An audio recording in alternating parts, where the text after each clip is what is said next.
Dahil dyan, ito bagong phone. Wow! Let's go! Tignan nyo may bago akong cellphone. Wow, ang ganda naman yan. Uy, sana all. Kahit dito dyan sa table, kayo na magkakagrupo.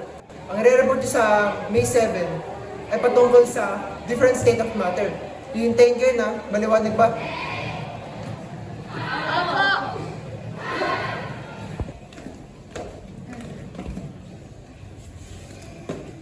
Hala, paano yung report natin? Di ba mga high school lang gumagawa nun? Kaya hindi ko din alam bakit tayo pinagre-report this yan. Tara, mag-ML lang tayo. Ha? Paano yung report natin?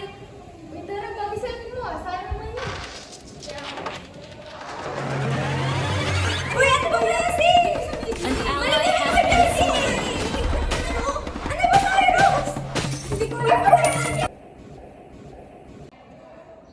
Magandang umaga, classmates and teachers. We are the reporter. Ang i-report namin ay state of matter. Solid, Liquid, gas. So, ang solid po ay solid. Kami. Tayo, sorry. Nahahawakan yun. Ay, solid po yung nahahawakan. Matigas po. Tapos po, liquid. Yung liquid naman po, yung hindi natin nahahawakan. Tubig, ganun. Yung ano po, yung gas. Yung po yung mga hangin. Opo. Apo, yun nga po. Hangin, usaw. Gasol. Ano kasi ganun? Ano ba? Yun lang po.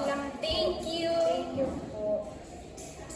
Kasi kayo inaaya-aya niyo pa ako maglaro ng ML. Gusto mo din naman yun. Nag-enjoy ka nga eh. Kunyari ka pa. Ang gagawin natin eh. Paano na yan? Sana, bagsak na tayo. Para ang grade. Well, okay lang yan. Bawi na lang kayo next time. Paano kayo babawi?